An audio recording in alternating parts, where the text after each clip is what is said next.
Okay, so part 2 about cameras. What do I think is okay and not okay? I just actually more focused on what's okay. For me, many of those consumer cameras, I don't really like it. I finished New York Institute of Photography for the photography course and then for video course. So when I think about something, I kind of put some professional use to it. I don't just make decision based on consumer kind of wish, I guess. So if everybody's saying shoot with your cell phone, I know that cell phone it's okay, but you know, it's not the picture that you wanna keep for the rest of your life. Maybe for social media. Like suppose family, you have family or kids or parents. Yeah, to use cell phone is kind of cheap, you know. If you want to keep for memories, to me you use probably, if you can, medium format. But if no medium format, then at least good quality. So anyway, many times it comes to what kind of budget, what budget do I have to spend? Well, I can tell you,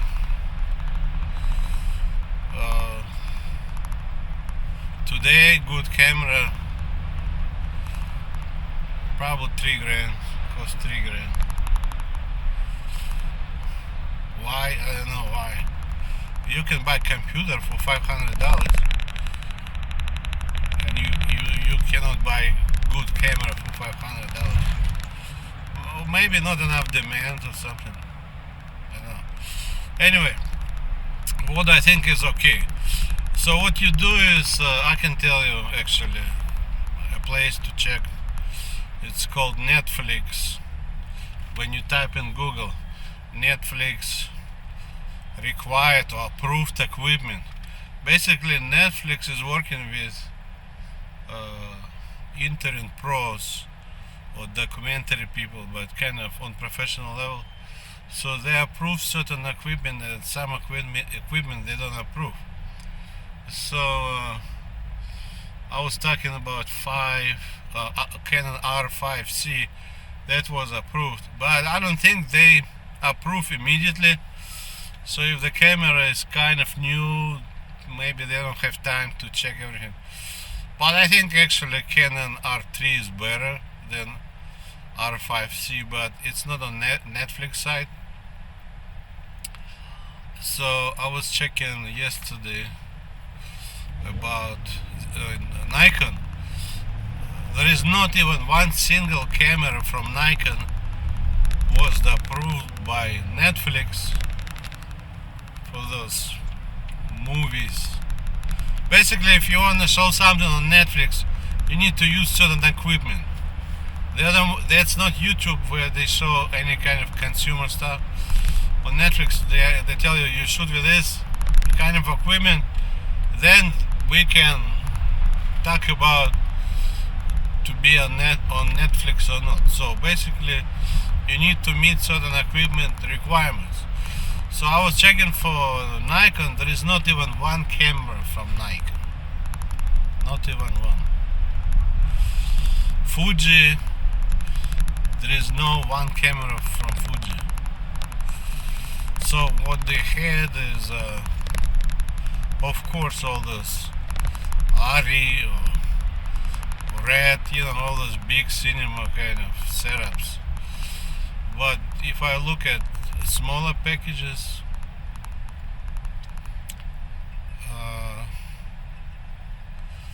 so they did approve It's called Canon R5C, and they should approve, to me, they should approve Canon R3.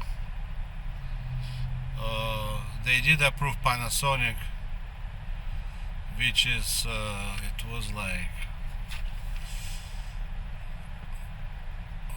S1H or something like that. They did approve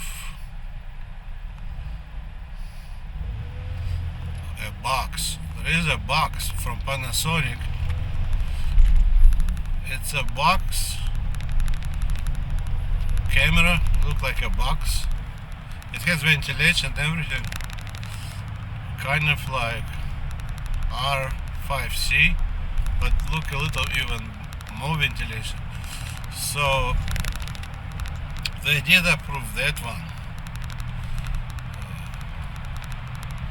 No, that's Panasonic. Yeah, that's Panasonic. So if you wanna go with Panasonic, right now there is one more camera, good camera. I don't know if they will approve or not. It's called 5 Mark II, and there is also 5 Mark II X from Panasonic. So I did check on Panasonic lenses. They're actually very good. I'm surprised Panasonic,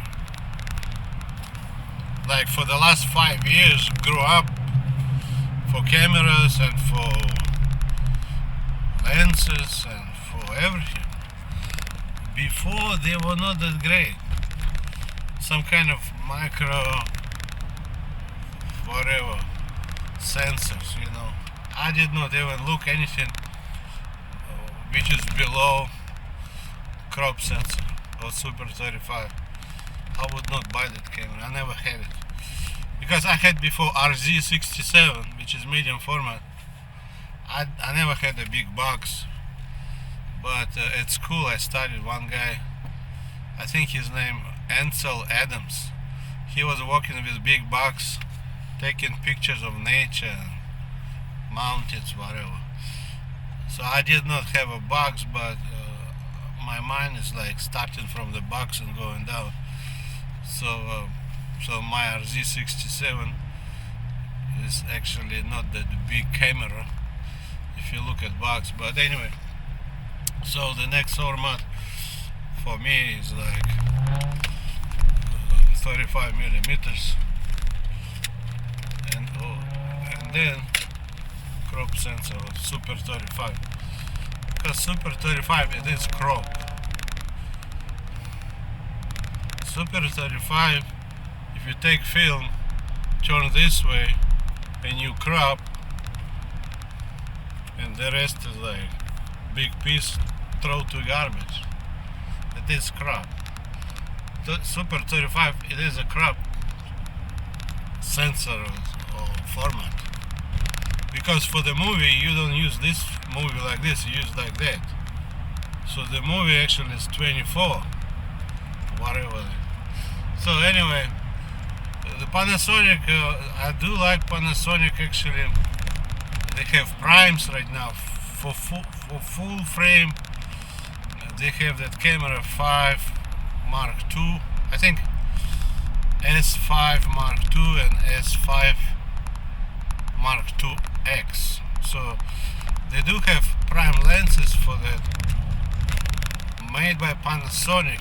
I think they do some kind of business with Leica Germany, but it doesn't say Leica, but they have lenses like this glass and this glass, UD glass and low dispersion, whatever. They have all kind of glass like that, which actually would be just like Fujifilm or Canon is doing.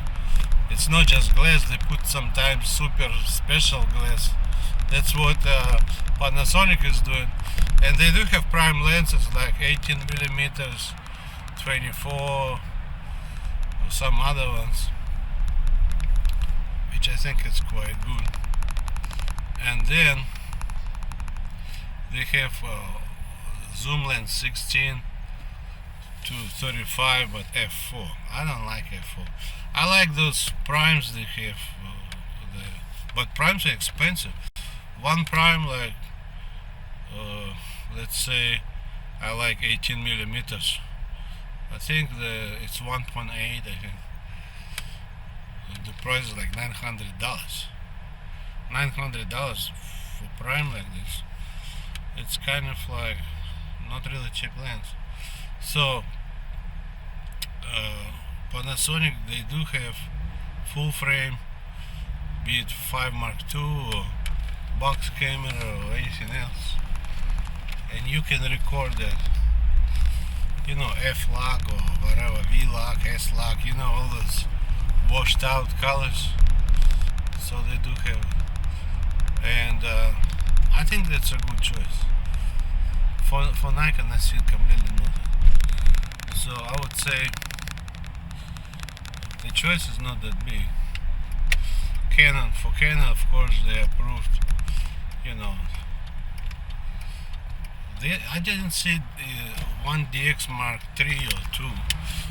For Canon, they had like something else. Like those Canon senior kind of camera, like R5C and stuff like that. I wanna see. Okay, I'm here at Canon. I don't know if they allow me to go. Let's see if they can. If I can.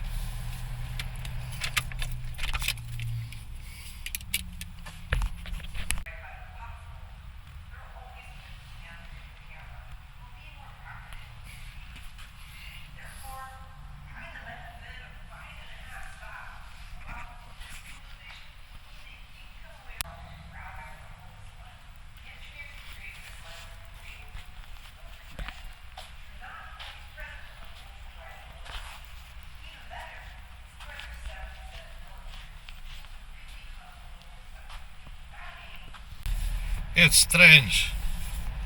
So basically this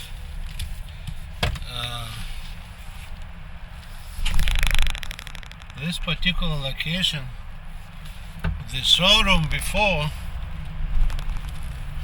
now it's not a showroom. It's basically, it's like a museum. So what happened, around 3 years ago, I did go to this place. So it's in Costa Mesa, Paularino Street. So that's what I'm driving. There is like a Japanese store here, Masuva or something. I sometimes go there. Anyway, what happened because of COVID, they stopped doing those classes and whatever. People did not meet anymore. So the showroom basically was closed and all the classes were canceled because for the classes people get together. So now they don't have classes. So from beginning of COVID until today, basically it's not working. No classes, and they don't have any new equipment. I was asking technical support about I want to see new stuff and whatever. He said no new stuff. They don't have any new RF, nothing.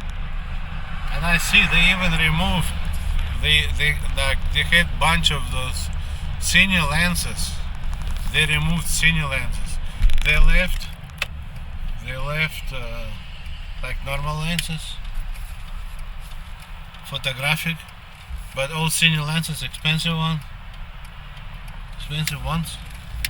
they took with them. So basically I cannot do anything.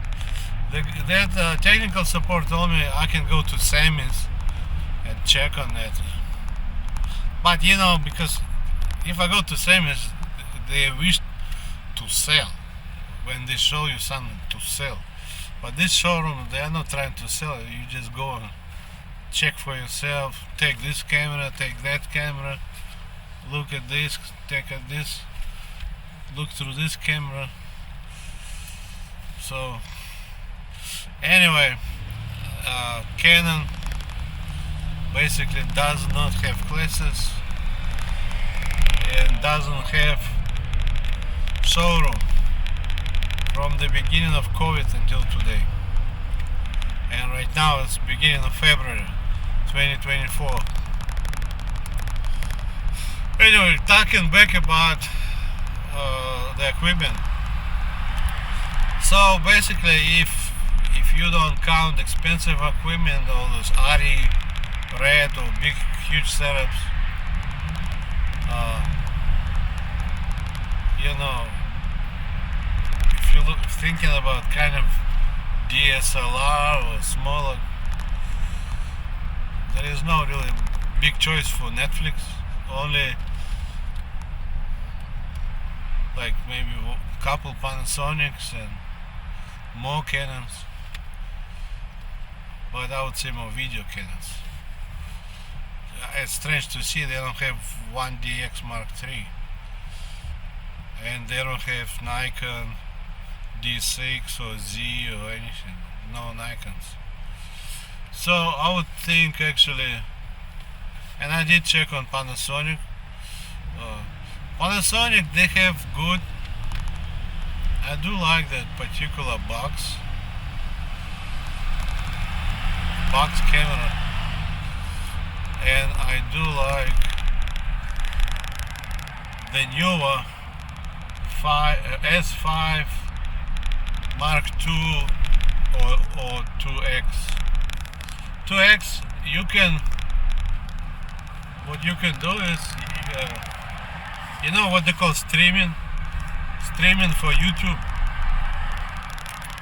With Panasonic S5 Mark IIX, you can do streaming. So basically, it has electronics for streaming, YouTube streaming. So if you are very concerned with vlogging, to me that's pretty good camera. It has a lot of features for video, for cinema, which I like actually. And autofocus, the box Panasonic autofocus is not really great, so I assume to use manual focus.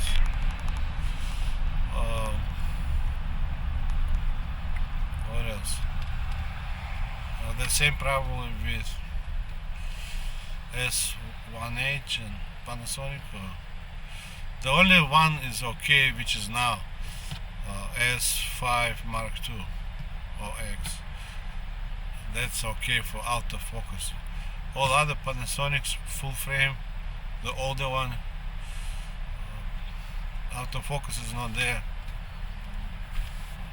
If you want to make movie, if Netflix approved for movies, you probably need to use manual focus. And another part, they might approve the camera.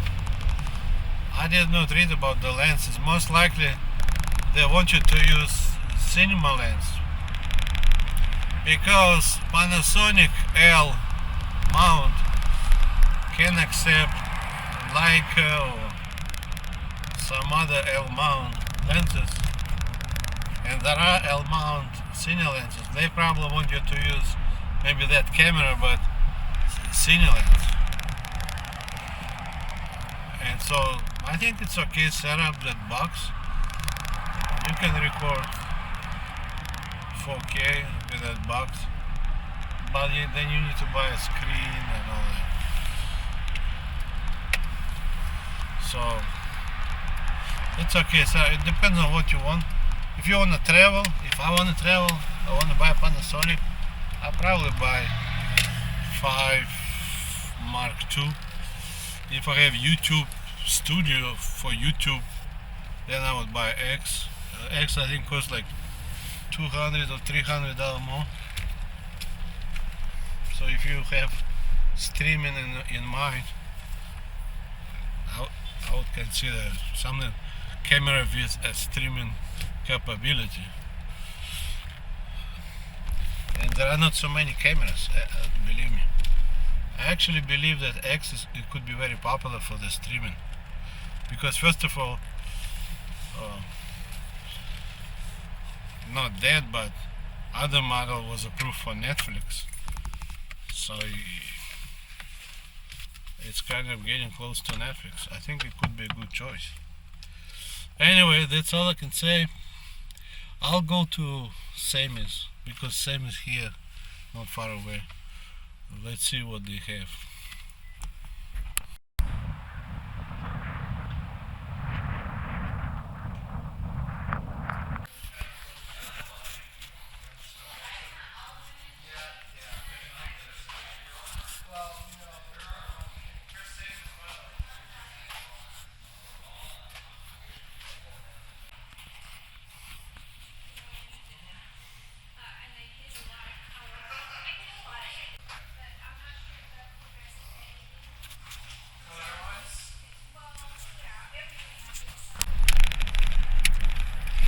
So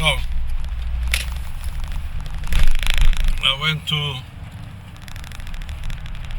Sammy's. I did hold in my hand Panasonic S5 Mark II. They said prices like $2,000. Well, my feeling is it feels like plasticish. It feels like made of plastic. So, and then lens.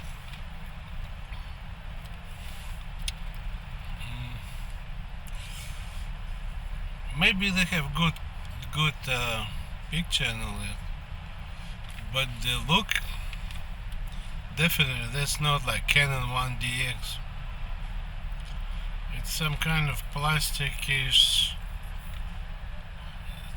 touch look to it, and it's pretty light. I would say that camera is okay for travel. It's very light. I think my Fuji X-H1 is much more heavy. So you see the drawback of those professional cameras, they call them. They have heavy body, heavy metal body. So now some of them, they started to switch to aluminum. Some kind of special aluminum which is light and still strong.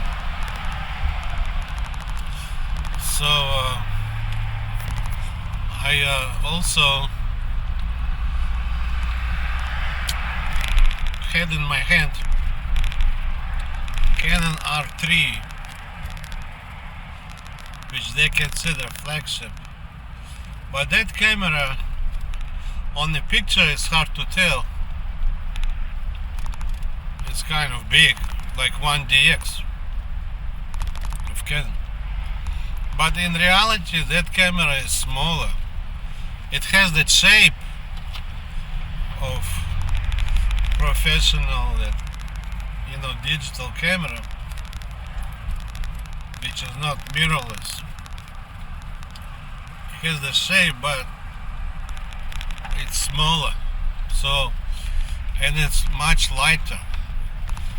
So whatever, like 1DX or D6, those are bigger cameras than R3. Just see. And the color is not really black. The color is kind of grayish.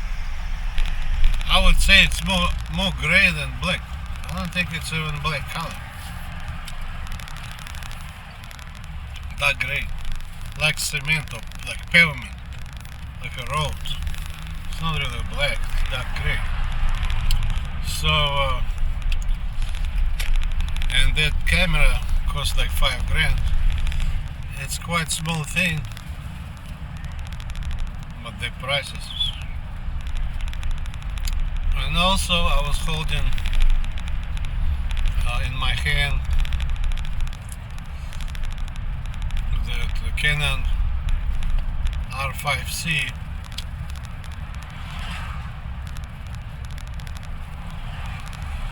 I would say it's kind of compact, and it's like a French, the French dog, French. It's kind of all like, it's small and it's all kind of fat, you know. So, but the price is quite high for this French. I don't know, for some reason those companies, they changed to some kind of look which is, compared to previous models, they don't look like professional. They look like, I don't know for whom, for professional kids or something, for kids, for school people. So the 5D Mark II, not 5D, Canon R5C.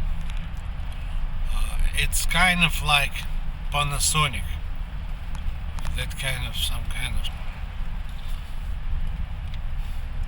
but the R3 is bigger, but not as big as 1DX or Nikon D6 or D5. So I'm actually starting to believe that the big format, the 35 millimeters, like the Panasonic S5 Mark II, I think to me that's a travel camera. It's so light. It's lighter than crop sensor with metal body. And then another one, even Canon, the R5C, even that one is quite light. Like those previous models, not R bodies, just those EF lens bodies, they were more heavy, more bulky. Now they're kind of like lighter and all kind of minimalistic kind of look to it. Kind of a squeeze but small. Like a small burrito. Smaller burrito some kind. So I can actually believe that what's that name? Even Canon R5C can be a travel camera. It's not a heavy camera. Just put like one lens, you know, like prime, maybe 24 or 28 millimeters, and just go and travel. It's good enough, and you will get good pictures and good video. But if you want 4K, you probably need to go with 24 millimeter, because probably they're gonna crop somewhere. Anyway, that's all I can say. I couldn't go to Canon, but I got for myself good picture about new equipment and the weight. So now I'm actually thinking about Panasonic S5 Mark II for travel. I think it's another good camera. And lens is pretty good. They have good prime lenses. So if I get, like, say, some kind of 20 millimeters, 24 for travel, just one lens, and point and shoot, but the good sensor. Anyway, that's all I can say. Have fun.